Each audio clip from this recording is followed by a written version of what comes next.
kailangan po sa CHED ang matatag na Alumni Association ng school, sige pumayag ako.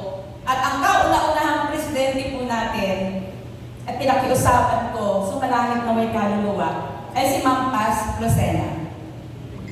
Nagkaroon ng Grand Alumni Homecoming ng 2016. Tuwan-tuwa ako kasi marami po ang batch 19 na umaten. And then, 2017, meron na naman pong alumni homecoming. Tinutukan po namin si Engineer Edwin Ubungin.